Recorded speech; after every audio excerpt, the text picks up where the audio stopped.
ಕಾಳಿಮನೆ ಗ್ರಂಥವಾಹ ಸದನ ಇದರ ವತಿಯಿಂದ ಇವತ್ತು ಈ ಕಾರ್ಯಕ್ರಮ ನೀಡುವುದಕ್ಕೆ ಹುಟ್ಟಿಗೆ ಶ್ರೀ ಶ್ರೀಪಾದಂಗಳವರು ನಮಗೆ ಆಶೀರ್ವಾದ ಪುರಸ್ಸರವಾಗಿ ಅವಕಾಶವನ್ನು ಕೊಟ್ಟಿದ್ದಾರೆ.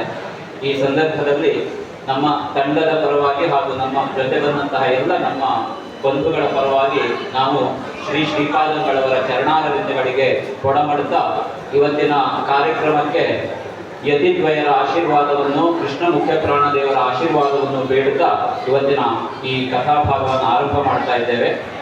ಗೀತಾ ಮಾಸ ನಡೀತಾ ಇದೆ, ಗೀತಾ ಪರ್ಯಾಯ ನಡೀತಾ ಇದೆ. ವಿಶ್ವಗೀತಾ ಪರ್ಯಾಯ ಎನ್ನುವಂತಹ ಪರಿಕಲ್ಪನೆಯಲ್ಲಿ ಪೂಜ್ಯ ಶ್ರೀಪಾದಂಗಳವರು ಈ ನಮ್ಮ ಪರ್ಯಾಯ ಕಾರ್ಯಕ್ರಮವನ್ನು ಮುನ್ನಡೆಸಿಕೊಂಡು ಅಭೂತಪೂರ್ವವಾಗಿ ಅದಕ್ಕೆ ಉಪಸಂಹಾರ ನೀಡುವಂತ ಸಾಗುತ್ತಾ ಇದ್ದಾರೆ. ಹೊಸ ಪರ್ಯಾಯದ ಶ್ರೀಗಳು ತಮ್ಮ ಕಾರ್ಯಕ್ರಮವನ್ನು ಆರಂಭ ಮಾಡುವಂತಹ ದಿವಸಗಳು ಹತ್ರ ಬರ್ತಾ ಇದೆ. ಇಂತಹ ಸಂದರ್ಭದಲ್ಲಿ ನಮಗೆ ಅವಕಾಶವನ್ನು ಕೊಟ್ಟಿದ್ದಾರೆ. ಶ್ರೀಕೃಷ್ಣನ ಅನುಗ್ರಹ, ಪೂಜ್ಯ ಯತಿಗಳ ಅನುಗ್ರಹ ಅಂತ ಇದನ್ನು ನಾವು ಭಾವಿಸ್ತೇವೆ. ಗೀತಾ ಈ ಪರ್ಯಾಯದಲ್ಲಿ ಗೀತೆಯ ಬಗ್ಗೆ ಒಂದು ತಾಳಮಂತ್ರ ಮಾಡುವಂತಹ ಅವಕಾಶ ಸಿಕ್ಕಿದ್ದು ನಮ್ಮ ಸೌಭಾಗ್ಯ ಅಂತ ಭಾವಿಸ್ತಾ ಇದ್ದೇವೆ. ತಂಡದ ಎಲ್ಲರನ್ನು ಕೂಡ ಮತ್ತೊಮ್ಮೆ ಅತ್ಯಂತ ಪ್ರೀತಿಯಿಂದ ಸ್ವಾಗತಿಸ್ತಾ ಇದ್ದೇನೆ. ಹಾಗೂ ಭಗವದ್ಗೀತೆಯ ಈ ಪ್ರಸಂಗವನ್ನು ಬರೆದಂತಹ ಶ್ರೀ ಹೊಸಕೋಟ ಮಂಜುನಾಥ ಭಾಗವತ್ ಆ ಮಹನೀಯ ಕವಿಗಳನ್ನು ಈ ಸಂದರ್ಭದಲ್ಲಿ ಅತ್ಯಂತ ಶ್ರದ್ಧಾಪೂರ್ವಕವಾಗಿ ನಾನು ನೆನಪಿಸಿಕೊಳ್ತಾ ಇದ್ದೇನೆ.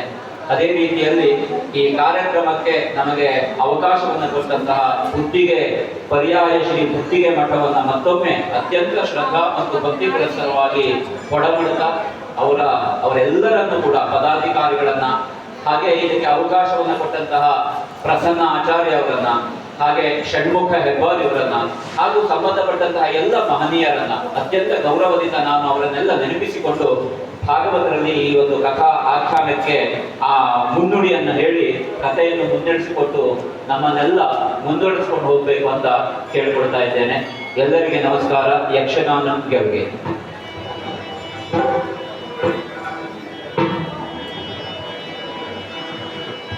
ಸರಿ.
ಈಗ ಬರ್ತಾರಂತೆ,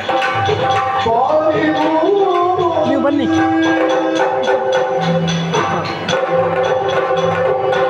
ಅವು ಬರೋದಿಲ್ಲ ಇನ್ನು, ಸಾಗರದವರಂತ ಬನ್ನಿ.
ಚಂದ್ರನ್ವಯ ಚಕ್ರವರ್ತಿ, ಸಂವಹರಣ ಮಹಾರಾಜ, ತಪತಿ ದೇವಿ ಇವರ ಪುತ್ರರಾದಂತಹ ನಾನೇ ಗುರುರಾಜ. ಪಾಂಚಾಲ ದೇಶದ ರಾಜನಿಂದ ಪ್ರತಿಷ್ಠಾನದಿಂದ ಓಡಿ ಹೋಗಬೇಕಾಗಿ ಬಂದಂತಹ ನನ್ನ ತಂದೆ ಸಂವರಣ ಮಹಾರಾಜ ಹೋಗಿ ನೆಲೆಸಿದ್ದು ಎಲ್ಲಿ? ಸಿಂಧೂ ನದಿಯ ದಟ್ಟ ಅಡವಿಯಲ್ಲಿ. ಸಿಂಧೂ ನದಿಯ ದಟ್ಟ ಅಡವಿಯಲ್ಲಿ ಇದು ಪ್ರತಿಷ್ಠಾನಪುರದ ಅರಸ ಸಂವರಣ ಮಹಾರಾಜರ ಒಂದು ದೌರ್ಭಾಗ್ಯವೇ ಸರಿ. ಆದರೆ ಅದರೊಂದಿಗೆ ಒಂದು ಸೌಭಾಗ್ಯ ಏನು? ನನ್ನ ಜನನ ಆ ಸಿಂಧೂ ನದಿಯ ದಟ್ಟ ಅಡವಿಯಲ್ಲಿ ನನ್ನ ಜನನವಾಯಿತು. ಇದು ಒಂದು ನನ್ನ ಸೌಭಾಗ್ಯ. ತಂದೆಯ ದೌರ್ಭಾಗ್ಯ ಪ್ರತಿಷ್ಠಾನಪುರ ಬಿಡಬೇಕಾಗಿ ಬಂದರೂ ಸಿಂಧೂ ನದಿಯ ಅಡವಿಯಲ್ಲಿ ನನ್ನ ಜನನವಾಗಿದೆ. ನನ್ನ ಸೌಭಾಗ್ಯವನ್ನು ಭಾವಿಸಿದಂತ ನಾನು ಸುದೀರ್ಘ ಕಾನನದಲ್ಲಿದ್ದು ಗುರು ವಸಿಷ್ಠರ ಆಜ್ಞೆಯಂತೆ ಮತ್ತೊಮ್ಮೆ ಪ್ರೇರೇಪಣೆಯಂತೆ ಮತ್ತೊಮ್ಮೆ ದಂಡೆತ್ತಿ ಪ್ರತಿಷ್ಠಾಪನಕ್ಕೆ ಹೋಗಿ ದೊರೆ ಪಾಂಚಾಲನನ್ನು ಸೋಲಿಸಿ ಅಧಿಕಾರವನ್ನು ಮತ್ತೆ ಕೈಗೆತ್ತಿಕೊಂಡರು. ಅಂತಹ ಸಂದರ್ಭ ಪ್ರಾಯ ಪ್ರಬುದ್ಧನಾದಂತಹ ನಾನು ನಮ್ಮ ತಂದೆಯವರು ಸಂವರಣ ಮಹಾರಾಜರು ಅಧಿಕಾರವನ್ನು ನನಗೆ ಹಸ್ತಾಂತರಿಸಿ ಮುಂದಿನ ದಿನಗಳಲ್ಲಿ ಅಧಿಕಾರ ನಡೆಸಲು ಯೋಗ್ಯರಿದ್ದಾನೆ ಎಂಬಂತೆ ಚಿಂತಿಸಿ ಅಧಿಕಾರವನ್ನು ನನಗೆ ಹಸ್ತಾಂತರಿಸಿ ವಾನಪ್ರಸ್ಥಕ್ಕೆ ಹೋದರು. ಇಂಥ ಗುರುಗಳಾದ ವರಿಷ್ಠರು ತಮ್ಮ ಅಧಿಕಾರವನ್ನು ಹಸ್ತಾಂತರಿಸಿ ಅವರು ಕೂಡ ತಪಸ್ಸಿಗಾಗಿ ಸ್ಥಾನಕ್ಕೆ ಹೋದರು. ಹೀಗಿರುತ್ತಾ ಸುದೀರ್ಘ ಕಾಲ ರಾಜ್ಯವಾಡುತ್ತಾ ಈ ರಾಜ್ಯವಾಡಿಕೆಯಲ್ಲಿ ಏನೂ ಇಲ್ಲ. ಕೃಷಿ ಮಾಡುವುದು ಅದರಲ್ಲೂ ಏನೂ ಇಲ್ಲ. ಕೇವಲ ದೇಹ ಪೋಷಣೆ, ಹೊಟ್ಟೆ, ಅನ್ನ, ಕೇವಲ ಬದುಕಿಗಾಗಿ ಕೃಷಿ ಎಂಬಂತೆ ಅರಿವೋಯ್ತು. ಇದರ ಉದ್ದೇಶ ನನಗೇನು ಸರಿ ಕಾಣುವುದಿಲ್ಲ. ತಿನ್ನಲಿಕ್ಕಾಗಿ ಬದುಕುವುದು, ಬದುಕಲಿಕ್ಕಾಗಿ ದುಡಿಯುವುದು, ದುಡಿಯಲಿಕ್ಕಾಗಿ ಬದುಕುವುದು. ಹಾಗಾದರೆ ತಿನ್ನಲಿಕ್ಕಾಗಿಯೇ ಬದುಕುವುದು ಅಥವಾ ಬದುಕಿನಕ್ಕಾಗಿಯೇ ತಿನ್ನುವುದು? ಜೀವನದಲ್ಲೊಂದು ಗುರಿ ಬೇಕಲ್ಲ. ಹಾಗಾಗಿ ಹಾಕಿಕೊಂಡಂತಹ ಒಂದು ಗುರಿ, ಈ ಗುರಿಗೊಂದು ಗುರುಗಳು ಬೇಕಲ್ಲ. ಯಾರು ಗುರು? ಇಲ್ಲಿವರೆಗೆ ಗುರು ವಸಿಷ್ಠರು ತಂದೆಯವರು ಕಲಿಸಿದ್ದರು. ಈಗ ನಾನು ಮುಂದೆ ಹಾಕಿಕೊಂಡಂತಹ ಗುರಿಗೆ ನನ್ನ ಮನಸ್ಸೇ ಗುರು. ಮನಸ್ಸು ಹೇಳಿದಂತೆ ಈ ಕೃಷಿಯಲ್ಲಿ ಸದ್ಗುಣ ಆಹಾರಗಳು ಬೆಳೆಯಬೇಕು. ಈಗ ಸಿಗುವಂಥದ್ದು ಕೇವಲ ಆಹಾರ ಮಾತ್ರ. ಹಾಗಾದರೆ ಈ ಭೂಮಿಯನ್ನು ಹುಟ್ಟು ಅದರಲ್ಲಿ ಸದ್ಗುಣಗಳನ್ನು ಬೆಳೆಯಬೇಕು, ಸದ್ಗುಣ ಆಹಾರವನ್ನು ಬೆಳೆಯಬೇಕು. ಎರಡು ಬದಿಯಲ್ಲಿ ಇಳಿಜಾರಾದಂತಹ ಭೂಮಿ, ಮಧ್ಯ ಉತ್ತಮವಾದಂತಹ ಬಯಲು ಪ್ರದೇಶ. ಈ ಬಯಲು ಪ್ರದೇಶದಲ್ಲಿ ನಾನೇ ಉಳಿತೇನೆ, ರಾಜನಾದಂತಹ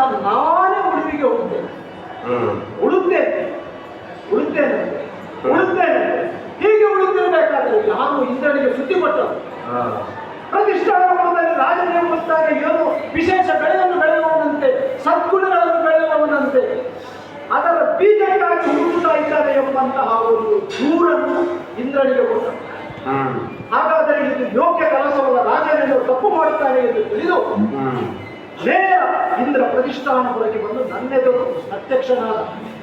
ನೋಡಿ, ಇಂದ್ರನಲ್ಲಿ ಹೋಗಬೇಕಾದರೆ ನಾವಾಗಿ ಅದೆಷ್ಟೋ ಶ್ರಮ ಪಡಬೇಕು, ದೇವರನ್ನು ಕಾಣಬೇಕಾದರೆ ಅದೆಷ್ಟೋ ಶ್ರಮ ಪಡಬೇಕು. ಆದರೆ ದೇವರನ್ನೇ ನನ್ನೆದುರಿಗೆ ಬಂದನಲ್ಲ. ಕೇಳಿದ, ಅಯ್ಯ ಮಹಾರಾಜ, ಏನಿದು? ನೀನು ಉಳುವುದೇ, ನೀನು ಕರೆಸಿದರೆ ಸಾವಿರ ಆಳುಗಳು ಬಂದು ಉಳುತ್ತಾರೆ. ಇಂತಿರುವಂತ ರಾಜ್ಯವಾಗಬೇಕಾದಂತಹ ನೀನು ಉಳುವಂತಹದ್ದು ಯೋಗ್ಯವಲ್ಲ ಎಂದು ನಾನು ಆತನಿಗೆ ಹೇಳಿದೆ. ನನಗೆ ಸದ್ಗುಣಗಳನ್ನು ಮಣ್ಣಿನಡಿಯಲ್ಲಿ ಬೆಳೆಯಬೇಕಾಗಿದೆ. ಈಗ ಬೆಳೆಯುತ್ತಿರುವುದು ಆಹಾರ ಮಾತ್ರ. ಈ ಸದ್ಗುಣಗಳ ಬೆಳೆಯಲಿಕ್ಕಾಗಿ ನಾವು ಹೊಲವನ್ನು ಉಳುತ್ತಿದ್ದೇವೆ. ಆದರೆ ನನಗೆ ಬೀಜ, ಅದಕ್ಕೆ ಮೊಳಕೆ ಹೊಡೆಯಬೇಕಾದರೆ ಮೂಡಬೇಕಾದಂತಹ ಸದ್ಗುಣವಾದ ಬೀಜ ನನಗೆ ದೊರೆಯುತ್ತಿಲ್ಲ. ಆ ಬೀಜಗಳನ್ನು ನೀನು ನನಗೆ ಪ್ರತಿಗ್ರಹಿಸಬೇಕು ಎಂದು ಕೇಳಿದಾಗ ಅವ ಅಪಹಾಸ್ಯ ಮಾಡಿದ. ನಿನಗೇನು ತಲೆ ಕೆಟ್ಟಿದೆ? ಇಂತಹ ಬೀಜ ಎಲ್ಲಿಯಾದರೂ ಸಿಗುವುದುಂಟೆ?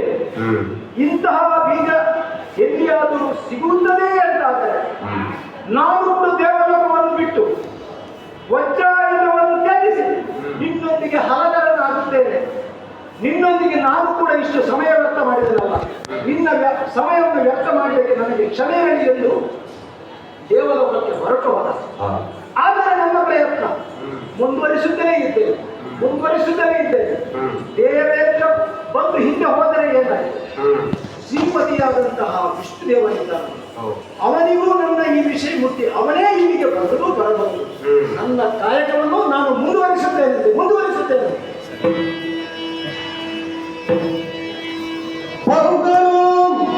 ಶ್ರೀಗರಿ ದಯದಿ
ಹಾಗಂತ ಹೀಗೊಂದು ಕ್ರಮದಲ್ಲಿ ಬರಬೇಕು ಅಂತ ಕರೆಯುವವರಿದ್ದಾಗ ಬಿಡುವ ಕ್ರಮವು ನಮ್ಮದಲ್ಲ.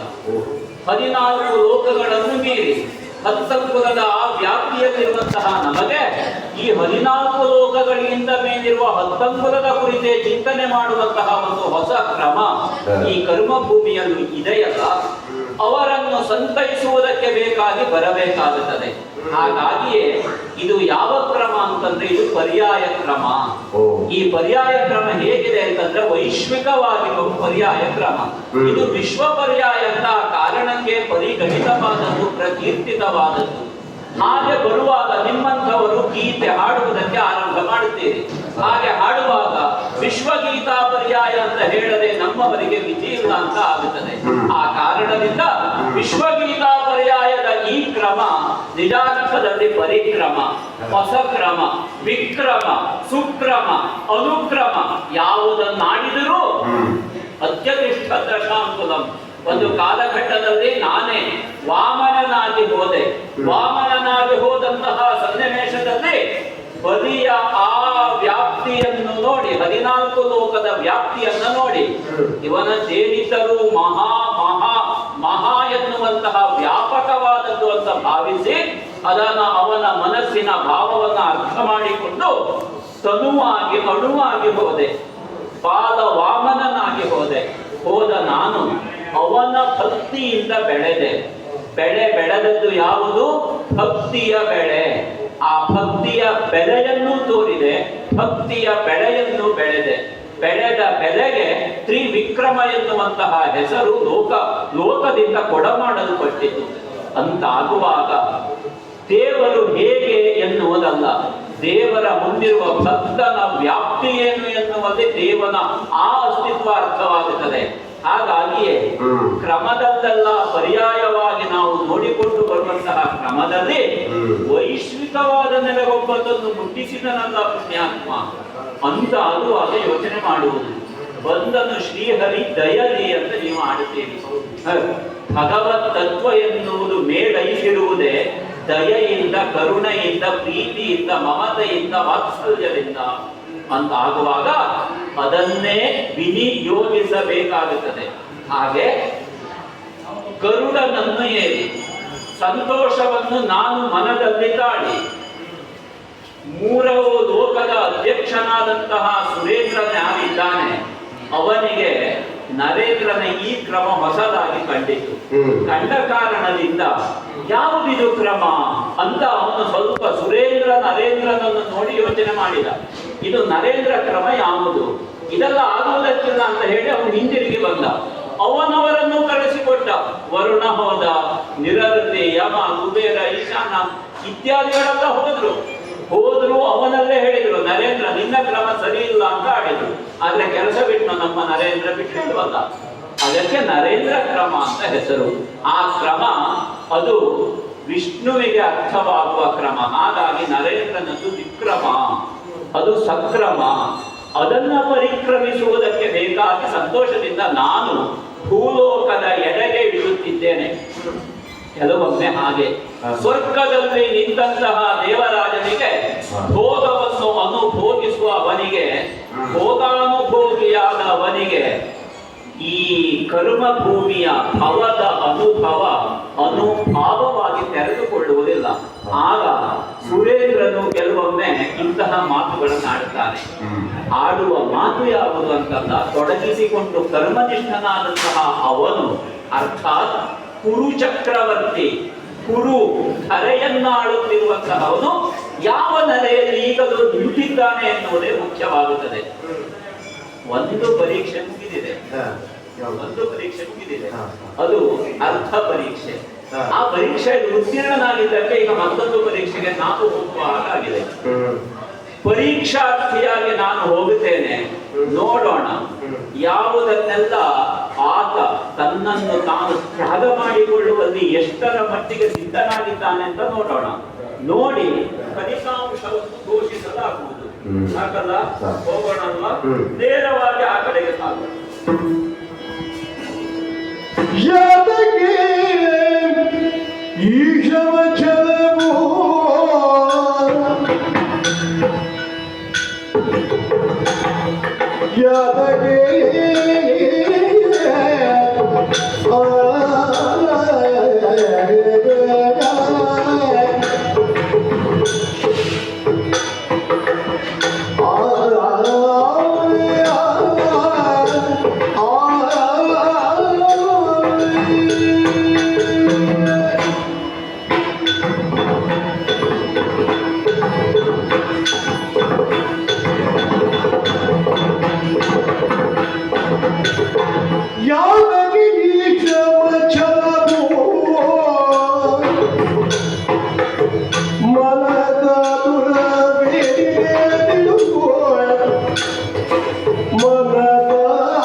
ಈತರ ನೇಗಿಲ ಹಿಡಿದು ಹುಡುಗನಿಗೆ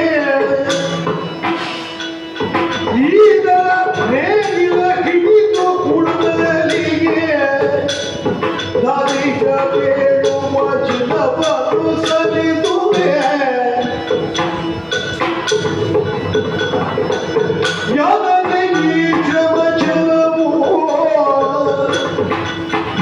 ಮನದ ದುರವೇ ತಿಳಿದಿರುವುದು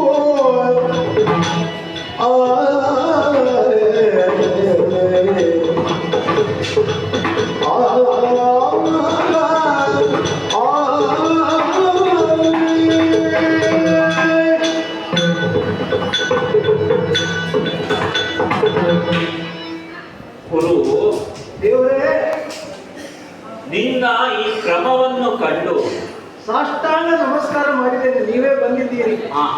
ನಾನೇ ಬಂದಿದ್ದೇನೆ ಹಾ. ಎನ್ನುವುದಕ್ಕಿಂತ ನನ್ನನ್ನೇ ಕರೆಸಿಕೊಂಡಿದ್ದೀನಿ. ಹಾ. ಯಾಕೆ ಅಂದ್ರೆ ಹಾ. ಭಗವಂತ ತಾನಾಗಿ ಹೋಗುವುದು ಅಂತ ಕ್ರಮ ಇಲ್ಲ. ಹಾ. ಭಗವಂತ ಹೇಗೆ ಆತ ಭಕ್ತಿ ಎನ್ನುವ ಸೂಜಿಗಲ್ಲಿಗೆ ಹತ್ತಿರವಿರುವ ಕಬ್ಬಿಣದ ಶಲಾಕೆಯ ಹಾಗೆ ಹಾ. ಸೂಜಿಗಲ್ಲು ಭಕ್ತಿಯ ಹೌದು ಸೆಳೆಯಲು ಕೊಟ್ಟಿದ್ದು ಅಂತಾರೆ ಲೆಕ್ಕ. ಹಾ. ಇಲ್ಲಿಯೂ ಹಾಗೆ ನಿನ್ನ ಈ ಶ್ರದ್ಧಾ ಪುರಸ್ಸರವಾದಂತಹ ಯಾವ ಕರ್ಮ ಇದೆ, ಹಾ. ಯಾವ ಕರ್ತವ್ಯವಿದೆ, ಅದನ್ನ ನೋಡಿ ನಾನು ಬಂದೆ. ಅಂದರೆ ನಿನ್ನ ಶ್ರದ್ಧಾಪೂರ್ವಕವಾದ ಈ ಕಾರ್ಯ, ಈ ಕರ್ತವ್ಯ ನನ್ನನ್ನು ಸೆಳೆಯಿತು. ಹಾಗಾಗಿಯೇ ಯಾತಕ್ಕೆ ಈ ಶ್ರಮ ಅಂತ ನಾನು ಕೇಳುವ ಹಾಗಾಯಿತು. ನಿನ್ನ ಶ್ರಮವನ್ನು ಕಂಡಿದ್ದೇನೆ, ನಿನ್ನ ಪರಿಶ್ರಮವನ್ನು ಗ್ರಹಿಸಿಕೊಳ್ತಾ ಇದ್ದೇನೆ, ನೋಡ್ತಾ ಇದ್ದೇನೆ. ವಿಶಾಲವಾದಂತಹ ಈ ಕ್ಷೇತ್ರ ನೋಡಿದರೆ ಮೇಲೆ ತಪ್ಪಿಸುವ ಆ ತಾಪ, ಸೂರ್ಯ ತಾಪ, ಕೆಳಗೆ ಭೂಮಿಯಿಂದ ಸೂರ್ಯತಾಪವನ್ನೇ ಮತ್ತೊಮ್ಮೆ ಪ್ರತಿಬಿಂಬಿಸಿರುವಂತ ಭೂತಾಪ, ಭೂತಾಪ ಸೂರ್ಯತಾಪದ ನಡುವೆ ನಿನ್ನ ತಲೆಯವಳವು ಯಾವುದು ಒಂದು ತಾಪ ಇದ್ದ ಹಾಗೆ ಕಾಣುತ್ತಿದೆ. ಆ ತಾಪ ಯಾವುದು ಎನ್ನುವುದು ನಮಗೆ ಅರ್ಥ ಆಗ್ತಾ ಇಲ್ಲ. ಅಥವಾ ಅರ್ಥವಾದರೂ ನೀನೇ ಅದನ್ನು ಹೇಗೆ ಅಂತ ಹೇಳಿದ್ರೆ ಚಂದ ಅಂತ ಕಾಣುತ್ತದೆ. ಹಾಗಾಗಿ ಯಾತಕ್ಕೆ ಈ ಶ್ರಮ? ನಿನ್ನ ಕೆಲಸ ಅದು ರಾಜ್ಯದ ಸಿಂಹಾಸನದ ಮೇಲೆ ಕುಳಿತಿರಬೇಕಿತ್ತು. ಆದ್ರೆ ನೀನು ಸಿಂಹಾಸನವನ್ನು ಬಿಟ್ಟು, ನಿನ್ನ ಆ ಪುರವನ್ನು ಬಿಟ್ಟು, ಇಲ್ಲಿ ಪುರದ ಹತ್ತಿರವಿರುವ ಈ ಭೂಮಿಯಲ್ಲಿ ಒಂದು ನೇಗಿಲನ್ನು ಹಿಡಿದು ಕೂಡುವ ಕೆಲಸವನ್ನು ಮಾಡುತ್ತಾ ಇದ್ದೀವಿ. ಲೋಕಸಾಮಾನ್ಯವಾದಂತಹ ಕ್ರಮ ಹೇಗೆ ಅಂತಂದ್ರೆ, ಕೃಷಿ ಕಾರ್ಯ ಹೌದು, ಅದು ಯಾರಿಗೆ? ಅದಕ್ಕೆ ಅಂತ ಒಂದು ವರ್ಗವಿದೆ ಅಂತ ಲೋಕ ಆಡುತ್ತದೆ, ಕೃಷಿಕರು. ಆದ್ರೆ ಯಾವಾಗ ರಾಜನೇ ಕರ್ಷಕನಾಗುತ್ತಾನೋ, ರಾಜ ಕರ್ಷಕನಾದ್ರೆ ದೇವ ಅದರಿಂದ ಆಕರ್ಷಿತನಾಗುತ್ತಾನಪ್ಪ, ಅದಿಲ್ಲೇ ಆಗುತ್ತೆ. ಆಕೃಷ್ಟನಾದೆ, ಸಮಾಕೃಷ್ಟ ಮಾನಸನಾದೆ. ಹಾಗಾಗಿ ಕೇಳುವುದು, ಈ ಶ್ರಮ ಯಾಕೆ? ಈ ಶ್ರಮದ ಹಿಂದಿರುವ ಉದ್ದೇಶ ಏನು? ನಮ್ಮವರಿಗಾಗಲೇ ಬಂದು ನಿನ್ನಲ್ಲಿ ಇದನ್ನು ಕೇಳಿದ್ದಾರೆ ಎನ್ನುವ ವರ್ತಮಾನ ನನ್ನಲ್ಲಿ ಬಂದಿದೆ, ಇಲ್ಲ ಅಂತ ಅಲ್ಲ, ಬಂದಿದ್ದಾರೆ. ಬಂದು ನಮ್ಮಲ್ಲಿಗೂ ವರ್ತಮಾನ ಬಂದಿದೆ. ಹಾಗಾಗಿ ನಾನೇ ಗರುಡ ವಾಹನನಾಗಿ ಬಂದೆ ಅಂತ ಆಗುವಾಗ ನಿಷ್ಠಾವಂತನಾಗಿ ದುಡಿಯುತ್ತಿದ್ದಿ ಎನ್ನುವುದು ಸ್ಪಷ್ಟ. ಆದ್ರೆ ದುಡಿತ ಮಾಡುವ ವರ್ಗ ಬೇರೆ ಇದೆ. ದುಡಿತ ಮಾಡುವವರ ದುಡಿತವನ್ನು ಅರ್ಥ ಮಾಡಿಕೊಂಡು ಅವರ ನಾಡಿ ಮಿಡಿತಕ್ಕೆ ಬೇಕಾಗಿ ಸ್ಪಂದಿಸುವ ಎತ್ತರದಲ್ಲಿರುವ ನೀನು, ನೀನೇ ಅವರಾಗುವುದಕ್ಕೆ ಬಂದೆಯಲ್ಲ. ಏನು ಕಾರಣ? ನಿನಗೆ ಏನು ಬೇಕು ಅಂತ ಹೇಳಿದ್ರೆ, ಮನಸ್ಸಿನ ವಾಂಛಿತವನ್ನ ನೀನು ಆಡುತ್ತಿ ಅಂತ ಆದ್ರೆ, ಆ ವಾಂಛಿತವನ್ನು ಪೂರೈಸುವುದಕ್ಕೆ ಮಹಾವಿಷ್ಣುವೇ ಇಲ್ಲಿಗೆ ಬಂದಿದ್ದಾನೆ ಅಂತ ಭಾವಿಸು. ದೇವರೇ, ನನ್ನ ಈ ನೆಲ ಸಜ್ಜುಗೊಳಿಸುವಂತ ಕೇಳ್ತಾ ಇತ್ತು.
ದೇವರೇ, ಚಕ್ರವರ್ತಿ, ರಾಜನೇ ನೆಲವನ್ನು ಹೂಳುತ್ತಾ ಇದ್ದಾನೆ, ಹಾ. ಇದು ಸಲ್ಲದು ಎಂಬುದು ನಿಮ್ಮ ಮಾತು. ಸಲ್ಲದು ಎನ್ನುವುದಕ್ಕಿಂತ ಹಾ. ಸೋಜಿಗವಾಗಿ ಕಾಣ್ತಾ ಇದೆ, ಏನೋ ಒಂದು ಕುತೂಹಲ ಕಾಣ್ತದೆ. ಯಥಾ ರಾಜ ತಥಾ ಪ್ರಜಾ. ಓ ಹೇಗೆ? ಇದು ನಾನು ನೋಡಿ, ಹಾ. ರಾಜ ಹೇಗಿರ್ತಾನೋ ಹಾಗೆ ಪ್ರಜೆಗಳು. ಹೌದು ರಾಜ ಒಳ್ಳೆಯ ರಾಜ, ಪ್ರಜೆಗಳು ಒಳ್ಳೆಯವರು, ಹಾ. ರಾಜ ಕೆಟ್ಟ ರಾಜ, ಪ್ರಜೆಗಳು ಕೆಟ್ಟವರು. ಹೌದು. ಆದರೆ ಇಲ್ಲಿ ಯಥಾ ಪ್ರಜಾ ತಥಾ ರಾಜ. ಹಾ, ಎಂತ? ಪ್ರಜಾ ತಥಾ ರಾಜ. ಓ ನಿನ್ನದು ಹೊಸ ಕ್ರಮ. ಹೌದು, ಇದು ಒಂದು ಕ್ರಮವೇ ಹೀಗ. ಪ್ರಜೆಗಳು ಕಷ್ಟಪಟ್ಟು ಭೂಮಿಯನ್ನು ಉತ್ತು ಬೆಳೆಯುತ್ತಾ ಇದ್ದಾರೆ. ಹೌದು. ಆದ್ರೆ ಅವರು ಬೆಳೆಯುವುದೇ ಯಾವುದಕ್ಕೆ? ಯಾವುದಕ್ಕೆ? ಆಹಾರಕ್ಕೆ ಮಾತ್ರ. ಹಾ ಸರಿ. ದೇಶವನ್ನು ನಾವು ರಕ್ಷಿಸಲು ಕೋಟೆ ಕತ್ತಲೆಗಳಿವೆ, ಹಾ. ವಾಣಿಜ್ಯ ಬೆಲೆಗಳು ಬರುತ್ತವೆ, ಹಾ. ಅದರಿಂದ ಆರ್ಥಿಕವೂ ಅಭಿವೃದ್ಧಿ ಆಗ್ತದೆ. ಹಾ ಹಾ ಹೌದು. ಆದರೆ ಹಾ. ಆಹಾರದಲ್ಲಿ ಹಾ. ಗುಣಮಟ್ಟ ಬೇಕು. ಓ ಗುಣಮಟ್ಟ ಗುಣಮಟ್ಟವೇ ಹಾ. ಆಹಾರದಲ್ಲಿ. ಕಲಬೆರಕೆಯನ್ನು ಮಾತ್ರ ಬೆಳೆದಂತ ಆಹಾರಗಳಲ್ಲಿ ಹಾ ಸರಿಯಪ್ಪ. ಕಲಬೆರಕೆಯೂ ಬರ್ತದೆ. ಹಾ. ಆದರೆ ಹಾ. ನಾವು ಬಯಸುವಂಥದ್ದು ಹಾ. ಗುಣಮಟ್ಟದ ಆಹಾರದ ಬದಲು ಹಾ. ಗುಣಮಟ್ಟವನ್ನೇ ಭೂಮಿಯಲ್ಲಿ ಬೆಳೆಬೇಕು ಅಂತಿದ್ದೇವೆ. ಓ ಗುಣವನ್ನೇ ಭೂಮಿ ಒಳಗೆ ಮಟ್ಟ ಹಾಕಬೇಕು ಅಂತ. ಆ ಗುಣಮಟ್ಟದ ಆಹಾರ ಬೆಳೆಗಳನ್ನು ಬೆಳೆದು ಹಾ. ಸದ್ಗುಣವಾದ ಆಹಾರ, ಹಾ ಹಾ ಹಾ. ಈ ಸದ್ಗುಣ ಎಂಬುವಂಥದ್ದನ್ನೇ ಹಾ, ಏನು? ನಾನು ಹಾ. ಭೂಮಿಯಲ್ಲಿ ಬೆಳೆಯಲಿಕ್ಕಾಗಿ ಬೆಳೆಯಲು ಬಿಡ್ತಾ ಇದ್ದೇನೆ. ಉತ್ತಮವಾದಂತಹ ಫಲಗಳು. ಹೌದು. ಹಾ. ಆದರೆ ಆದರೆ ಈ ಸದ್ಗುಣದ ಬೆಳೆಯನ್ನು ಬೆಳೆಯಲು ಹಾ. ಅದಕ್ಕೆ ಬೇಕಾದಂತಹ ಬೀಜ ಸಿಗುತ್ತಾ ಇಲ್ಲ. ಓ ಹೌದು. ಹಾ. ಹಾ ಹಾ ಹಾ. ಬಂದಂತಹ ಇಂದ್ರನಲ್ಲಿಯೂ ಕೇಳಿದ್ದೇನೆ, ಏನ್ ಕೇಳಿದೆ? ಸದ್ಗುಣದ ಬೆಳೆಗಳನ್ನು ಬೀಜ ಕೊಡಿಸುವುದು ಅಂತ. ಸದ್ಗುಣಗಳನ್ನು ಬೆಳೆಯುವುದಕ್ಕೆ ಬೀಜ ಹಾ. ಅಲ್ವಾ? ಹಾ ಹಾ ಹಾ. ಯಾಕೆಂದ್ರೆ ಯಾಕೆ? ಪಾಂಚಾಲ ರಾಜ ನನ್ನ ತಂದೆಯನ್ನು ಹೊಡೆದೊಡಿಸಿದಂತಹ ದುಷ್ಟ ಪ್ರವೃತ್ತಿಗಳನ್ನೆಲ್ಲ ಕಣ್ಣಾರೆ ಕಂಡವರು. ಲೋಕದಲ್ಲಿ ಈಗ ವರ್ತಮಾನದಲ್ಲಿರುವ ಪ್ರಸಿದ್ಧಿ ಹೇಗೆ ಅಂತಂದ್ರೆ ಹಾ. ವೈರಕ್ಕೆ ಗುರು ಪಾಂಚಾಲ ಹೌದು. ಪ್ರಸಿದ್ಧವಾಗಿದೆ. ಹಾ. ನಿಮ್ಮ ನಡುವೆ ಅಂತಹ ಒಂದು ಅಭಿಯೋಗ ಆಗಾಗ ಇಲ್ಲಿ ನಡೆಯುವುದನ್ನು ನಾವು ಕೇಳಿದ್ದೇವೆ. ಹಾ. ಈಗ ನಿಮ್ಮನ್ನು ಓಡಿಸಿದ್ದಕ್ಕೆ ಇಲ್ಲಿಗೆ ಏನು ಸಂಬಂಧ? ಮಂತ್ರಿಯಾಗಿ ಬಂದಿದ್ದೇವೆ. ಬಂದಿದ್ದೇವೆ. ಹಾ. ನನಗೆ ಅಧಿಕಾರ ವಹಿಸಿದ್ದಾರೆ, ಹಾ. ಚಕ್ರವರ್ತಿತ್ವ ನನಗೆ ಕೊಟ್ಟಿದ್ದಾರೆ. ಹಾ, ಹಾ, ಹಾ. ಆದರೆ ಹಾ. ಇನ್ನು ಮುಂದೆ ಹೀಗೆ ಆಗಬಾರ್ದಲ್ಲ. ಈ ತರೆಯಲ್ಲಿ ಈಗ ಪಾಂಚಾಲ ಇನ್ನೊಮ್ಮೆ ಇಲ್ಲಿ ಹಾಗೆ ಅಭಿಯೋಗಕ್ಕೆ ಬಂದರೆ ಆ ರೀತಿಯ ಸಂದರ್ಭ ಬರಬಾರದು. ಬರಬಾರದು. ಹಾ, ಹಾ, ಹಾ. ಅದಕ್ಕಾಗಿ ಹಾ. ಬೆಳೆಯುವಂತಹ ಬೆಳೆಗಳಲ್ಲಿ ಹಾ. ಸದ್ಗುಣವನ್ನೇ ಬೆಳೆಯಬೇಕು ಎಂಬಂತೆ ನೆಲವನ್ನು ಹದಗೊಳಿಸುತ್ತಾ ಹಾ. ಅದಕ್ಕೆ ಬೇಕಾದಂತಹ ಬೀಜ ಯಾರಲ್ಲಿ ಸಿಗುತ್ತದೆ ಎಂದು ಕಾಯ್ತಾ ಇದ್ದೇನೆ. ಈಗ ಮೊದಲಾಡಿದೆ ಗುಣಮಟ್ಟದ ಬೆಳೆಯನ್ನ ಬೆಳಿಬೇಕು ಅಂತ. ಹೌದು. ಈಗ ನೀನು ಬೇರೆದನ್ನೇ ಆಡ್ತಾ ಇದ್ದಿ. ಸದ್ಗುಣವನ್ನೇ ಬೆಳೆ. ಗುಣಮಟ್ಟದ ಬೆಳೆ ಅಂತಂದ್ರೆ ಬೆಳೆಯಲ್ಲಿರುವ ಗುಣ ಹಾ. ಒಳ್ಳೆಯದು. ಆಗ ಆಡಿದೆಯಲ್ಲ, ಆ ಶಬ್ದ ನಾವು ಹೇಳುತ್ತಿಲ್ಲ, ಏನೋ ಒಂದಷ್ಟು ಬೇಡದೆ ಇರುವುದು ಅದರೊಳಗೆ ಸೇರಿಕೊಂಡಿತ್ತು ಅನ್ನೋ ಅರ್ಥದಲ್ಲಿ ನೀನು ಹೇಳ್ತಿ. ಹೌದು. ಕಲ್ಲು ಹಾ. ಇನ್ಯಾವುದು ಯಾವುದು? ಬೆಳೆ ಕಳೆಗಳು ಸೇರಿ ಕಳೆಯನ್ನು ಅದರೊಳಗಡೆ ಸೇರಿಕೊಂಡು ಹಾ. ಅದನ್ನೇ ಬೆಳೆಯಾಗಿ ಬೆಳೆಯುವಂತಹ ಕ್ರಮ ಹಾ. ತಪ್ಪು. ಹಾ. ಹಾಗಾಗಿ ಗುಣಮಟ್ಟವಿರಬೇಕು ಬೆಳೆಯಲಿ ಅಂತ ಆಡಿದೆ. ಹೌದು. ಈಗ ಅದಲ್ಲ, ಹಾ. ಗುಣವನ್ನೇ ಬೆಳೆಯಬೇಕು. ಹಾ. ಅದರ ಬೀಜಕ್ಕಾಗಿಯೇ ಹುಡುಕುತ್ತಿದ್ದೇನೆ. ಆ ಬೆಳೆಯಲಿಕ್ಕೆ ಬೀಜವನ್ನು ಬಿತ್ತಬೇಕಲ್ಲ, ಆ ಬೀಜ ಎಲ್ಲಿ ಇದೆ? ಅಯ್ಯ, ಅದೇ ಬೇಕು. ಹಾ. ಈ ಮಾತಿಗೆ ನಗಬೇಕೋ ಅಥವಾ ಅಯ್ಯೋ ಹೀಗೂ ಒಂದು ಪ್ರಶ್ನೆ ಬಂತಲ್ಲ ಅಂತ ಅಳಬೇಕೋ ಅದಲ್ಲ. ಈ ಮಾತನ್ನು ಕೇಳುವುದಕ್ಕೆ ವಿಷ್ಣು ಅಲ್ಲಿಂದ ಸತ್ಯಲೋಕದಿಂದ ವೈಕುಂಠದಿಂದ ಇಲ್ಲಿಗೆ ಬರಬೇಕು ಎನ್ನುವ ಮಾತು ನನ್ನ ಒಳಗೆ ಬರ್ತಾ ಉಂಟು. ಯಾಕೆ ಗೊತ್ತುಂಟು ದೇವ್ರೆ, ಹಾ, ಹಾ. ನೀವು ಸಹ ಹಾಗೆ ಹೇಳುದ.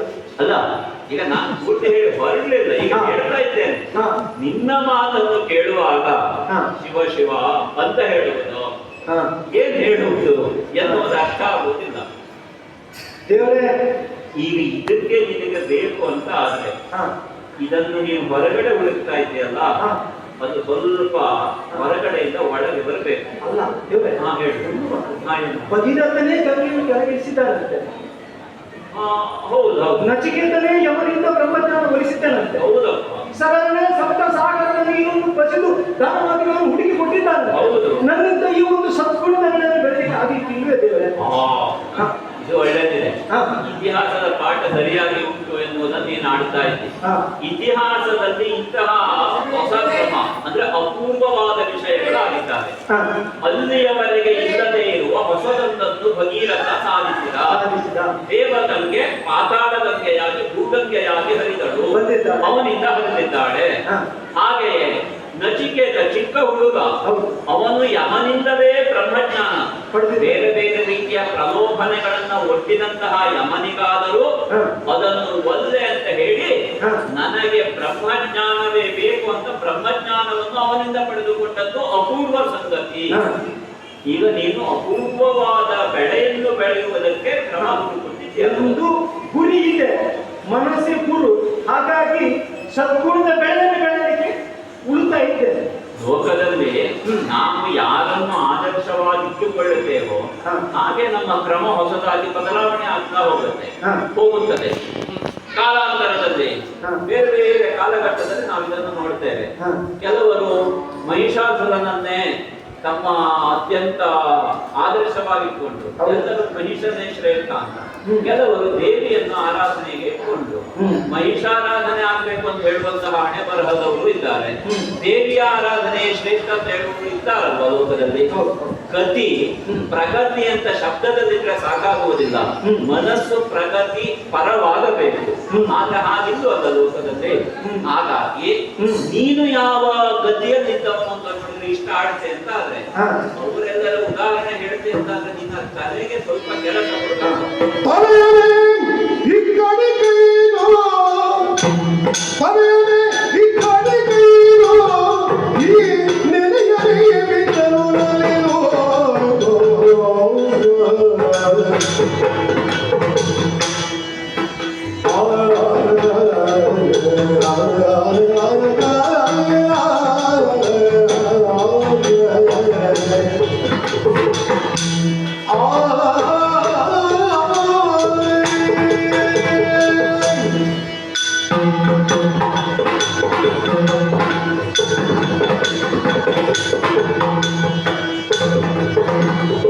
ತಲೆಯನೆ ಕಿಕ್ಕಡಿಗೈನೋ, ತಲೆಯನೆ ಕಿಕ್ಕಡಿಗೈನೋ, ಈ ನೆನೆಯರಿಗೆ ಬಿದ್ದನು ನಲಿನೋ. ಈ ನೆಲೆಯಲ್ಲಿ ಈ ನೆಲೆಯಲಿ ಬಿದ್ದನು ನಲಿನೋ. ಹಾಗಾಗಿ ಸರಸಪುರ ಬೆಳೆದು ನೀ ದೃಢದಲ್ಲಿ, ಸರಸಪುರ ಬೆಳೆದು ನೀ ದೃಢದಲ್ಲಿ, ಸ್ವಲ್ಪದೋರು ತುಂಡರಿಸಿದ ಕಂಠವಾರ. ತಲೆಯರೆ ಕಿಕ್ಕಡಿಗೈನೋ, ತಲೆಯರೆ ಕಿಕ್ಕಡಿಗೈನೋ, ಈ ನೆಲೆಯಲ್ಲಿ ಬಿದ್ದನು ನಲಿನೋ.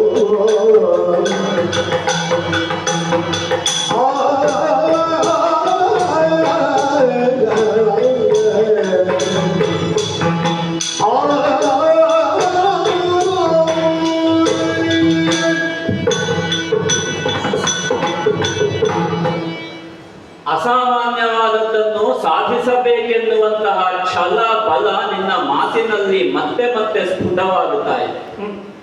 ಇದನ್ನು ನೀನು ಪಡೆದುಕೊಳ್ಳಬೇಕೆನ್ನುವಂತಹ ಹಂಬಲ ಎಷ್ಟು ಆಳವಾಗಿದೆ ಎನ್ನುವುದು ನಿನ್ನ ಮಾತು ತೋರಿಕೊಡುತ್ತಾ ಇದೆ. ಇದು ಹೌದು ಅಂತ ಆದ್ರೆ ಕುರು ಚಕ್ರವರ್ತಿ, ಇದನ್ನು ಬೆಳೆಯುವುದಕ್ಕೆ ಬೇಕಾಗಿ ಹೊರಗಡೆಯಲ್ಲಿ ನೀನು ಹುಡುಕಿದ್ರೆ ಸಿಗುವುದಿಲ್ಲವಪ್ಪ. ಓಹೋ. ಬಹಳ ದೊಡ್ಡ ಬೆಲೆಯನ್ನು ಹಾ. ಈ ಬೆಳೆ ಬೆಳೆಯುವುದಕ್ಕೆ ನೀನು ತೆರುವುದಕ್ಕೆ ಸಿದ್ಧನಾಗಬೇಕಾಗುತ್ತದೆ. ಯಾವುದು? ಕೆಲವು ಬೆಳೆಗಳು ಬೆಲೆ ತೆರದೇ ಸಿಗುವುದಿಲ್ಲವಪ್ಪ. ಈಗ ಹಾಗೆ ಆಯಿತು.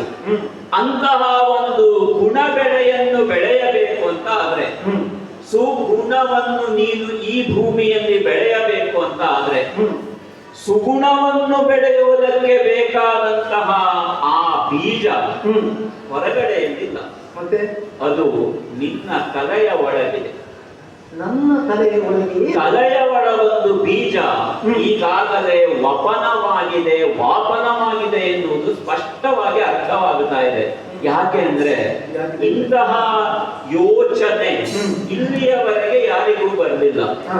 ಬದುಕಿನಲ್ಲಿ ಅನೂಹ್ಯವಾದಂತಹ ಸನ್ನಿವೇಶಗಳನ್ನು ಎದುರಿಸಿದ ನಿನಗೆ ನಿನ್ನ ಬದುಕನ್ನು, ನಿನ್ನ ಸಾಮ್ರಾಜ್ಯವನ್ನು ದೃಢಪಡಿಸಿಕೊಳ್ಳುವುದಕ್ಕೆ ಈ ಯೋಚನೆ ಬಂದದ್ದಲ್ವೋ? ಯಾವಾಗಲೂ ಹಾಗೆ ಅನೇಕ ಶಿಲೆಗಳು ಅಲ್ಲಲ್ಲಿ ಕೊಂಡಾರಣ್ಯಗಳ ನಡುವೆ ಬಂಡೆಯಾಗಿ ಇರುತ್ತದೆ. ಬಂಡೆಯನ್ನೆಲ್ಲ ತಂದು ದೇವರ ಪೀಠದಲ್ಲಿಟ್ಟರೆ ಅದು ಶಿಲ್ಪವಾಗುವುದಿಲ್ಲವಲ್ಲ. ಶಿಲ್ಪವಾಗಬೇಕು, ಅದರೊಳಗೊಂದು ಶೀಲ ತಾನಾಗಿ ಮೊಳಕೆಯೊಡೆಯಬೇಕು ಅಂತಾದ್ರೆ ಅದಕ್ಕೆ ಉಳಿಯ ಪೆಟ್ಟುಗಳು ಸರಿಯಾದ ಆಯಾ ಭಾಗದಲ್ಲಿ ಚೆನ್ನಾಗಿ ಬೀಳಬೇಕಾಗುತ್ತದೆ. ಉಳಿಯ ಪೆಟ್ಟನ್ನು ಯಾವ ಶಿಲೆ ತಡೆದುಕೊಂಡು ತನ್ನ ಸ್ವರೂಪವನ್ನ ತಾನು ಉಳಿಸಿಕೊಡುತ್ತದೋ ಅದು ಮಾತ್ರ ಅಷ್ಟಬಂಧಕ್ಕೆ ಯೋಗ್ಯವಾಗುತ್ತದೆ, ಬ್ರಹ್ಮಕಲಶಕ್ಕೆ ಯೋಗ್ಯತೆಯನ್ನು ಪಡೆಯುತ್ತದೆ. ಸಾವಿರ ಕಲಶಗಳ ಅಭಿಷೇಕದೊಂದಿಗೆ ಎಲ್ಲ ದೇವಾನುದೇವತೆಗಳ ಆಕರ್ಷಣೆಯನ್ನು ತನ್ನೊಳಗೆ ನಿಹಿತ ಮಾಡಿಕೊಂಡು ತಾನೇ ದೈವವಾಗಿ ಕಾಣಿಸಿಕೊಂಡು ಸಕಲರಿಂದ ಪೂಜಿತವಾಗುವ ದೇವತಾ ಮೂರ್ತಿಯಾಗುತ್ತದೆ. ಇದಾಗಬೇಕು ಅಂತ ಆದ್ರೆ ನಿನ್ನೊಳಗೆ ಆ ಬೀಜವಿದೆ, ನಿನ್ನೊಳಗೆ ಇದೆ. ಯಾವ ಯೋಚನೆ ನಿನ್ನ ಮನಸ್ಸಿನಲ್ಲಿ ಹುಟ್ಟಿದೋ ಆ ಮನಸ್ಸಿನಲ್ಲಿ ಹುಟ್ಟಿದ ಯೋಚನೆಗೆ ಮೂಲವಾದಂತಹ ಯಾವ ಬುದ್ಧಿ ಎನ್ನುವುದು ನಿನ್ನೊಳಗಿದೆಯೋ, ನೀನಾಡಿದೆ ನಚಿಕೇತನ ಕಥೆಯನ್ನು. ನಚಿಕೇತನಲ್ಲಿ ಯಮ ಹೇಳಿದ ಮಾತದೆ, ಆತ್ಮಾನಂ ರಚಿನಂ ವಿದ್ಧಿ ಬುದ್ಧಿಂತು ಸಾರಥಿಂ ವಿದ್ಧಿ ಮನಃ ಪ್ರಗ್ರಹಮೇವಚ ಆಡಿದ್ದಾನೆ. ಇಂದ್ರಿಯಗಳೆಲ್ಲ ಕುದುರೆಗಳು, ಆತ್ಮವೇ ರಥಿಕ, ಬುದ್ಧಿಯೇ ಸಾರಥಿ, ಮನಸ್ಸೇ ಇಂದ್ರಿಯಗಳನ್ನು ತನ್ನ ಅಧೀನದಲ್ಲಿ ಇಟ್ಟುಕೊಳ್ಳುವ ರಜ್ಜು ಎನ್ನುವ ಹಾಗೆ ಯಮನೇ ನಚಿಕೇತನಿಗೆ ಬೋಧನೆ ಮಾಡಿದ್ದಾನೆ. ಅಂತಾಗುವಾಗ ಬುದ್ಧಿ ನಿನ್ನೊಳಗಿದೆಯಲ್ಲ, ಆ ಬುದ್ಧಿ ಈಗ ಬೆಳೆದಿದೆ, ಬಲಿತಿದೆ. ಆ ಬುದ್ಧಿಯನ್ನು ಹೊರಗಡೆ ನೀನು ಚಾಚಿದೆ ಅಂತ ಆದ್ರೆ ಆಗುತ್ತದೆ. ಅದಕ್ಕೇನು ಮಾಡಬೇಕು ಅಂತಂದ್ರೆ ಒಂದೇ ಹೊಡೆತಕ್ಕೆ ನಿನ್ನ ನೆತ್ತಿಯನ್ನು ಸೀಳಿ ಅದರ ಒಳಗೆ ಇರಬಹುದಾದ ನಿನ್ನ ಯಾವ ಬೆಳೆಯನ್ನು ಬೆಳೆಯಬೇಕು ಎನ್ನುವ ರಕ್ತ, ಅನುರಕ್ತತೆಯಿಂದ ಕೂಡಿದ ಆ ರಕ್ತ ಇಲ್ಲಿ ಬಿತ್ತು ಅಂತ ಆದ್ರೆ ಮತ್ತೆ ಬೆಳೆಯುವುದಕ್ಕೆ ಸಾಧ್ಯ ಉಂಟು. ಹೇಗೆ? ದೇವರೇ ಹರಿಯರುಡಿಯರು ಕೇಳಿ ಭೂಮಿ ಹರಿಯ ತನ್ನಯ ಶಿರವನ್ನು ಸಮರ್ಪಿಸಲು, ತನ್ನಯ ಶಿರವನ್ನು ಅರಿವು ಸಮರ್ಪಿಸಲು ಸಜ್ಜಾದುದನ್ನು ಕಂಡು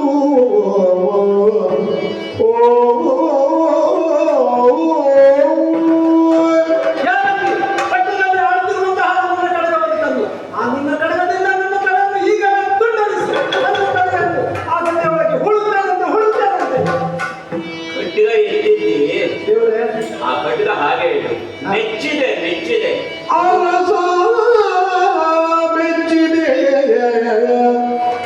ಅರಸ ಮೆಚ್ಚಿದೆ, ಮೆಚ್ಚಿದೆ ನಿನ್ನ ನಿಷ್ಠೆಗೆ ಮೆಚ್ಚಿದೆನು, ನಿನ್ನ ನಿಷ್ಠೆಗೆ ಮೆಚ್ಚಿದೆ. ಧರೆಯ ಶಾಂತಿಗೆ, ಧರೆಯ ಮನುಜರ ಸೌಖ್ಯ ಶಾಂತಿಗೆ, ಸೌಖ್ಯ ಶಾಂತಿಗೆ ನಿರತ ಯತಿಪ ನಿನಗೊಲಿದೆ ಒಲಗಳನ್ನು ಕೇಳಿದಾಗ ಧರೆಯ ಮನುಜರ ಸೌಖ್ಯ ಶಾಂತಿಗೆ ನಿರತ ಯತ್ತಿಪ ನಿನ ಕೋಲಿದೆ ನಿನ ಕೋಲಿದೆ ಮೊರಗಳನ್ನು ಕೇಳುವ ಕರಸ ಮೆಚ್ಚಿದೆ ನಿನ್ನ ನಿಷ್ಠೆಗೆ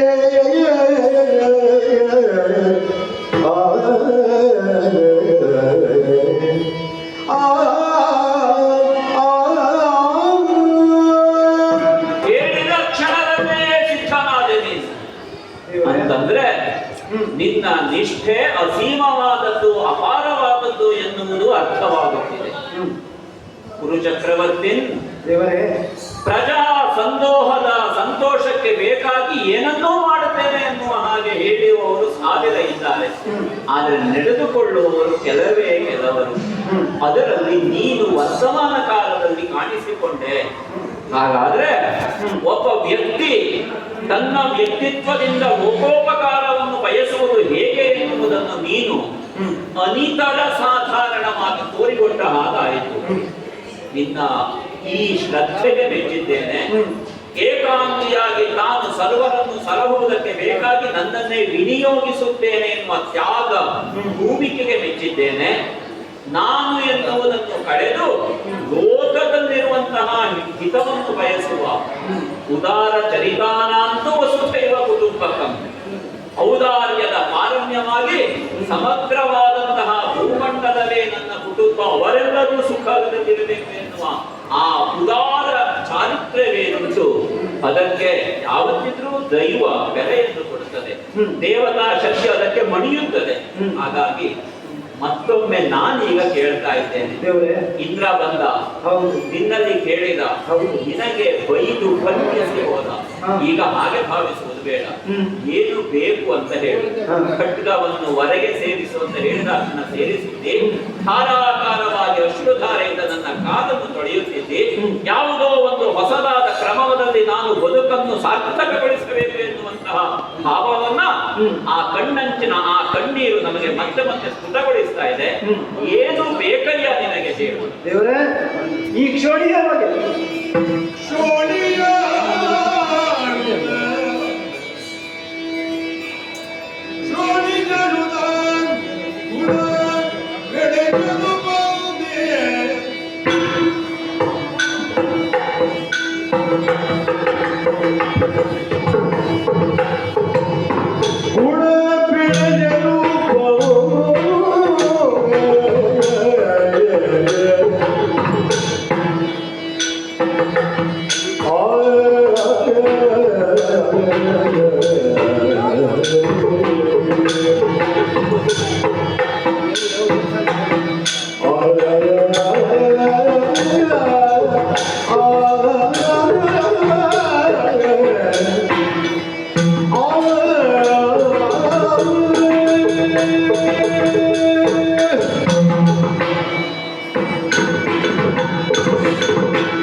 ದಿನಗಳು ಉತ್ತಮವಾದುದನ್ನೇ ಕೊಡುತ್ತದೆ. ಹೌದು. ಯಾವ ರೀತಿ ಕಾಮಧೇನು ಹುಲ್ಲನ್ನು ತಿಂದು ಹಾಲನ್ನು ಕೊಡುತ್ತದೋ ಅದೇ ರೀತಿ ಭೂಮಿಯೊಳಗೆ ಬಗೆ ಬಗೆಯ ಫಲವತ್ತಾದ ಹಣ್ಣುಗಳು ನಮಗೆ ನೀಡುತ್ತವೆ. ಆದರೆ ಅದನ್ನು ಬೆಳೆಯುವಂತಹ ಮನುಷ್ಯ ಕೆಲವೊಮ್ಮೆ ಅಥವಾ ಒಮ್ಮೊಮ್ಮೆ ಅವ ದುಷ್ಟನಾಗಿರುತ್ತಾನೆ, ಅವ ಧರ್ಮ ನಿರಪೇಕ್ಷನಾಗಿರುವುದಿಲ್ಲ. ಸರಿ. ಪ್ರತಿಯೊಬ್ಬ ಮನುಷ್ಯನು ಹುಟ್ಟಿದಂತಹ ಈ ಭೂಮಿಯಲ್ಲಿ ಅವ ಧರ್ಮ ನಿರಪೇಕ್ಷನಾಗಿ ಬೆಳೆಯಬೇಕು, ದಯೆಯ ಧರ್ಮವನ್ನು ಉಳಿಸಬೇಕು. ಗುರುಜಾಂತರವಾದಂತಹ ಈ ಭೂಮಿಯಲ್ಲಿ ಧರ್ಮಯುಕ್ತವಾಗಿ ಧರ್ಮದಂತೆ ನಡೆದುಕೊಳ್ಳಬೇಕು. ಇದೇ ನನ್ನ ಮನದಿಚ್ಛೆಯಾಗಿದೆ. ಗುರು ಚಕ್ರವರ್ತಿ ಸ್ವಾಮಿ, ಧರ್ಮದ ಬೆಳೆಯನ್ನು ಬೆಳೆಯುವುದಕ್ಕೆ ಬೇಕಾಗಿ ಇಂತಹ ಒಂದು ಸಿದ್ಧತೆಯನ್ನು ನೀನು ಮಾಡಿದ್ದೆ ಎನ್ನುವುದು ಸ್ಪಷ್ಟವಾಗ್ತಾ ಇದೆ. ಹೌದು. ಹಾಗಾದ್ರೆ ಧರ್ಮದ ಬೆಳೆಯನ್ನು ಬೆಳೆಯುವುದಕ್ಕೆ ಈ ರೀತಿಯಲ್ಲಿ ನೀನು ಕಲೆಯನ್ನೇ ಈ ಕಡೆ ಬರೆಯುವುದಕ್ಕೂ ಸಿದ್ಧನಿದ್ದೆ ಅಂತಾದ್ರೆ ಇದು ಒಂದು ಸೂಚ್ಯವಾಗಿ ಆಡುತ್ತೇನೆ. ಧರ್ಮವೆನ್ನುವುದು ಬೆಳೆಯಾಗಿ ಬೆಳೆಯುವ ಭೌತಿಕವಾದ ವಸ್ತುವಲ್ಲ, ಅದೊಂದು ಭಾವ. ಹೇಗೆ ಸಂತೋಷವನ್ನು ನೀನು ಹೊರಗಡೆಯಲ್ಲಿ ಕಾಣುವುದಕ್ಕೆ ಸಾಧ್ಯವಿಲ್ಲವೋ, ದುಃಖವನ್ನು ಒಂದು ವಸ್ತುವಾಗಿ ಗ್ರಹಿಸುವುದಕ್ಕೆ ಸಾಧ್ಯವಿಲ್ಲವೋ, ಸುಖವಾಗಲಿ ದುಃಖವಾಗಲಿ ವಸ್ತುವಿನ ಕಾರಣದಿಂದ ಬರಬಹುದು. ಆದರೆ ಸುಖ ದುಃಖಗಳೇ ವಸ್ತುವಲ್ಲ. ಸಂತೋಷವಾಗಲಿ ಸಡಗರವಾಗಲಿ ನೀನು ಅನುಭವಿಸಬಹುದು. ಆನಂದ ಅದನ್ನು ಹೊರಗಡೆಯಲ್ಲಿ ಒಂದು ಮರದ ಹಾಗೆಯೋ ಒಂದು ಮನೆಯ ಹಾಗೆಯೋ ತೋರುವುದಕ್ಕಾಗುವುದಿಲ್ಲ. ಇದು ನನ್ನ ಮನೆ ಅಂತ ಹೇಳಬಹುದು, ಇದು ನನ್ನ ಸಂತೋಷ ಅಂತ ನೀನು ಸಂತೋಷವನ್ನು ವಸ್ತುವಾಗಿ ತೋರಿಸಲಿಕ್ಕೆ ಆಗುವುದಿಲ್ಲ. ಈಗ ಏನಾಯಿತು, ವಸ್ತುವನ್ನು ಭಾವವನ್ನು ಒಂದೇ ರೀತಿಯಲ್ಲಿ ನೀನು ಅರ್ಥ ಮಾಡಿಕೊಂಡು ಅದನ್ನು ಬೆಳೆಯುವುದಕ್ಕೆ ಯಾಕೆ ಆಗುವುದಿಲ್ಲ ಎನ್ನುವ ಪುರುಷ ಯತ್ನವನ್ನು ನೀನು ಪ್ರಕಟಪಡಿಸ್ತಾ ಇದ್ದಿ. ಪುರುಷ ಯತ್ನಕ್ಕೆ ಬೆಲೆ ಇದೆ, ಇಲ್ಲ ಅಂತಲ್ಲ. ಲೋಕದಲ್ಲಿ ಹಾಗೊಂದು ಮಾತಿದೆ, ಸೋತ್ಸಾಹಾನಾಂ ನಾಸ್ತ್ಯ ಸಾಧ್ಯಂ ನರಾಣ. ಉತ್ಸಾಹ ಸಹಿತವಾಗಿ ಇಂತಹ ಗುರಿಯೆಂದು ಭಾವಿಸಿಕೊಂಡು ಒಬ್ಬ ಮುಂದೆ ಸಾಗುತ್ತಾನೆ ಅಂತಾದ್ರೆ ಅಸಾಧ್ಯವಾದದ್ದು ಯಾವುದೂ ಇಲ್ಲ. ಮಾರ್ಗಾರಬ್ಧಾಃ ಸರ್ವ ಯತ್ನಾಃ ಫಲಂತಿ. ಒಂದು ಒಳ್ಳೆಯ ಮನಸ್ಸಿನಿಂದ ಸನ್ಮಾರ್ಗದಲ್ಲಿ ಹೋಗಿ ಸದುದ್ದೇಶವನ್ನು ಸಾಧಿಸ್ತೇನೆ ಅಂತ ಒಬ್ಬ ಸಿದ್ಧನಾದ್ರೆ ಮಾರ್ಗವೇ ಉತ್ತರವನ್ನು ತಾನಾಗಿ ತೋರಿಸುತ್ತಾ ಉಳಿದವರು ಮಾರ್ಗದರ್ಶನ ಮಾಡುವುದಲ್ಲ, ಮಾರ್ಗವೇ ಮಾರ್ಗ ದರ್ಶಿಸುತ್ತ ಅದೇ ಮಾರ್ಗದರ್ಶಿಯಾಗಿ ಮುಂದೆ ಹೋಗುತ್ತೆ. ಈಗ ನೀನೇ ನಿಜಾರ್ಥದಲ್ಲಿ ಧರ್ಮವನ್ನು ಸದ್ಗುಣವನ್ನು ಬೆಳೆಯುವುದಕ್ಕಿರುವ ಬೀಜ ಅಂತ ನನಗೆ ಈಗ ಕಾಣ್ತಾ ಇದೆ. ಇಲ್ಲಿಯವರೆಗೆ ನಿನ್ನ ತಲೆಯನ್ನು ಇಕ್ಕಡಿಗೈದು ಅದರೊಳಗಡೆ ಬೀಜ ಹುಡುಕು ಅಂತ ಆಡಿದೆ. ಸಿದ್ಧನಾದ ಅಲ್ವಾ? ಸಿದ್ಧನಾದ ಬಗೆಗೆ ಅಂದ್ರೆ ನಿನ್ನನ್ನೇ ನೀನು ಬಿತ್ತುವುದಕ್ಕೂ ಸಿದ್ಧನಾದೆ ಅಂತ ತಾತ್ಪರ್ಯ. ನಿನ್ನನ್ನು ನೀನು ಬಿತ್ತುವುದಕ್ಕೆ ಸಿದ್ಧನಾದೆ ಅಂತ ಆದ್ರೆ ನಿನಗೆ ನೀನು ಮುಖ್ಯ ಅಲ್ಲ, ನಿನಗೆ ನಿನ್ನದಾದ ಪ್ರಜಾವೃಂದ ಮುಖ್ಯ ಎನ್ನುವುದು ಸ್ಪಷ್ಟ ಆಯಿತು. ಲೋಕಕ್ಷೇಮ ಮುಖ್ಯ ಎನ್ನುವುದು ಅರ್ಥ ಆಯಿತು. ಲೋಕಕ್ಷೇಮಕ್ಕೋಸ್ಕರ ಇಷ್ಟನ್ನು ನೀನು ವಿನಿಯೋಗಿಸಿ ಅಂತ ಆದ್ರೆ ಸದ್ಗುಣಗಳನ್ನು ಬೆಳೆಯುವ ಬೀಜ ಈಗಾಗಲೇ ಈ ಕ್ಷೇತ್ರದಲ್ಲಿ ಬಿತ್ತಿಯಾಯಿತು ಅಂತ ಭಾವಿಸಿ ಲೋಕದಲ್ಲಿ ಈಗ ಭೌತಿಕವಾಗಿ ಯೋಚನೆ ಮಾಡು. ಒಂದು ತೆಂಗಿನ ಸಸ್ಯವನ್ನು ನೀನು ಬೆಳೆಯಬೇಕು ಅಂತ ಆದ್ರೆ, ಕಲ್ಪ ವೃಕ್ಷವನ್ನು ಬೆಳೆಯಬೇಕು ಅಂತ ಆದ್ರೆ, ಕಲ್ಪ ವೃಕ್ಷವೊಂದು ಬೆಳೆಯಾಗಿ ಅದು ಬೆಳೆಯನ್ನು ಕೊಡುವುದಕ್ಕೆ ಸಮಯ ಆ ಕ್ಷಣಕ್ಕೆ ಸಿದ್ಧ ಆಗುವುದಿಲ್ಲ. ತೆಂಗಿನ ಕಾಯನ್ನು ತಂದು ಅದು ಟಿಸಿಲೊಡೆಯುವ ವ್ಯವಸ್ಥೆಯನ್ನು, ಟಿಸಿಲು ಒಡೆಯುವವರೆಗೆ ವ್ಯವಸ್ಥೆಯನ್ನು ಮಾಡಿ ಸರಿಯಾದ ಭೂಮಿಯಲ್ಲಿ ಅದನ್ನು ಉತ್ತಬೇಕು. ನೀನು ಉತ್ತಿದರೆ ನಿನ್ನ ಮಗನೋ ಮೊಮ್ಮಗನೋ ಅದರಲ್ಲಿ ಫಲ ಕಾಣುವ ಸ್ಥಿತಿ ಉಂಟೋ ಇಲ್ವೋ? ಧರ್ಮವೂ ಹಾಗೆ. ಇವತ್ತು ನೀನು ಬಿತ್ತಿದ್ದಿ, ಈಗ ಬಿತ್ತಿದ ಈ ಬೆಳೆ ಇದು ನರೇಂದ್ರ ಬಿತ್ತಿದ ಬೆಳೆ ಅಂತ ಭಾವಿಸಿ. ಈ ನರೇಂದ್ರ ಬಿತ್ತಿದ ಈ ಬೀಜ ಉಂಟಲ್ಲ, ಇವತ್ತಿರುವ ನಿನಗೆ ಅದು ನಿಮ್ಮ ಪ್ರಜೆಗಳಿಗೆ ಸಿಗುತ್ತದೆ ಅಂತ ನಾನು ಆಡುವುದಕ್ಕಿಲ್ಲ. ಆದರೆ ಈ ಬೆಳೆ ಈ ಬೀಜ ನರೇಂದ್ರ ಬಿತ್ತಿದ ಈ ಧರ್ಮದ ಬೀಜ, ಈ ಸುಗುಣವೆನ್ನುವ ಬೀಜ ಸುಗುಣೇಂದ್ರವಾಗಿದೆ. ಅದೇ ತೀರ್ಥವಾಗಿ ಲೋಕಕ್ಕೆ ಸಿಗುತ್ತದೆ. ಅದೇ ಸುಗುಣೇಂದ್ರ ತೀರ್ಥ. ಆ ಬೀಜ ಇಲ್ಲೆಲ್ಲ ಮೊಳಕೆ ಒಡೆಯುತ್ತಿದೆ.